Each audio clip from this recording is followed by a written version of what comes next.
नमस्कार। अगर आप सभी उत्तर प्रदेश दरोगा की परीक्षा में सम्मिलित होने जा रहे हैं तो आपको पता होना चाहिए कि सर हर एक सब्जेक्ट में हमें किस तरीके से ज़्यादा स्कोर करना है।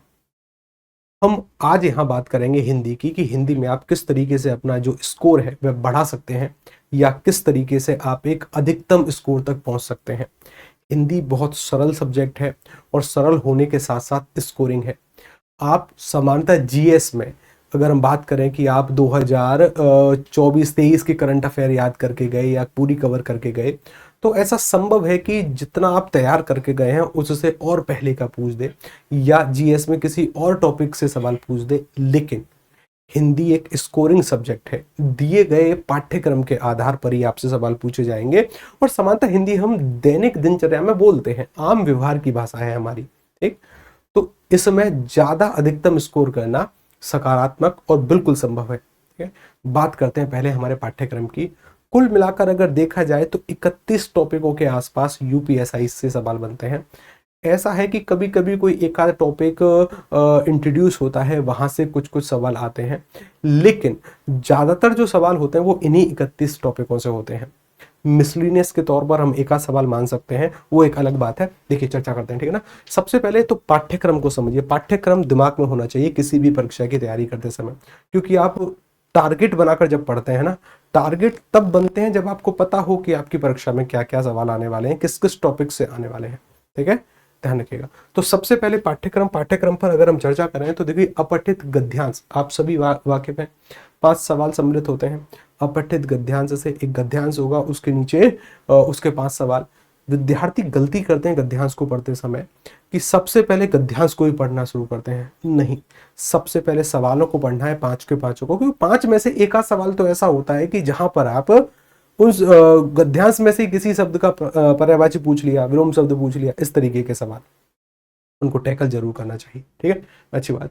कि उसके बाद सर भाषा विज्ञान की, सर हिंदी का विकास कहाँ से हुआ, कन्नौज में कौन सी बोली बोलते हैं, या मैं कहूँ फर्रुखाबाद में कौन सी बोलते हैं, ब्रज का मूल केंद्र क्या है, हिंदी दिवस कब है, विश्व हिंदी दिवस कब है, सौरसैनी अपभ्रंश क्या है, अर्धमागधी अपभ्रंश क्या है, खूब सवाल आते हैं। ठीक, उसके साथ सबसे ज्यादातर जो सबसे अहम टॉपिक हैं आपके, वो हो जाते हैं पर्यायवाची, विलोम शब्द, लोकोक्ति, मुहावरे, उसके बाद संधि।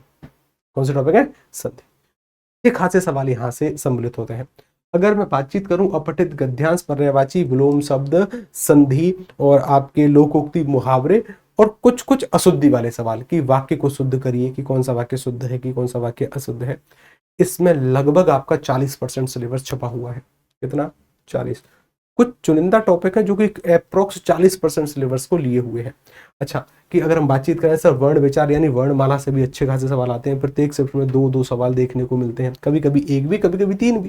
ठीक है ना। शब्द विचार है, संज्ञा है, सर्वनाम है, विशेषण, क्रिया, ये सभी विकारी शब्द के टॉपिक हैं। अवकारी शब्द यानी सर क्रिया विशेषण, या हम बोले संबंध बोधक अव्यय, समुच्चय बोधक अव्यय, इनसे खूब सवाल आते हैं। लिंग वचन कारक, मैं फिर कह रहा हूँ यूपीएसआई वालों, अप्रोक्स जो आपके परीक्षा में केवल 10 और 10 या कभी कभी 20 भी, 10% या 20% का जिम्मेदार ये 3 टॉपिक है। ये 3 टॉपिकों से आपके अशुद्धि से भी सवाल सॉल्व होंगे, आपके इनसे इंडिविजुअल जो सवाल आते हैं वो भी सॉल्व होंगे। बहुत प्यारे टॉपिक और नॉलेज होना इनके बारे में बहुत अच्छी बात है। संधि इंपोर्टेंट है, कभी कभी 2 सवाल, कभी कभी 3 सवाल भी स्विफ्ट में देखने को मिलते हैं। काल से 1 या 2 सवाल। वाक्य और वाच्य, देखो वाच्य से लगभग 2 सवाल हमें प्रत्येक स्विफ्ट में देखने को मिले। अगर हम 9534 वाली परीक्षा की बातचीत करें, वाक्य से भी 2 तरीके के सवाल बनते हैं, एक अर्थ के आधार पर, एक रचना के आधार पर। रचना के आधार पर जो 3 भेद है, सरल, संयुक्त, मिश्र वाक्य, उनसे ज्यादातर सवाल आते हैं। यानी लगभग ऐसा होता है कि 1-1 या 2-2 सवाल, किसी किसी में तो 1 भी नहीं और ज्यादातर में 1 या 2 सवाल हमें देखने को मिले। उसके बाद अगर हम बातचीत करें, देखिए यहाँ पर अनेक शब्दों के स्थान पर एक शब्द मेजर टॉपिक है, 2 सवाल लिए बैठा है। अनेकार्थक, पर्यायवाची, विलोम शब्द, सम, शुद्ध, भिन्नार्थक शब्द, ये जो कुछ चुनिंदा टॉपिक है ना, ये लगभग 40% सिलेबस आपका एक्वायर करे बैठे हैं। ठीक, रस, छंद और अलंकार।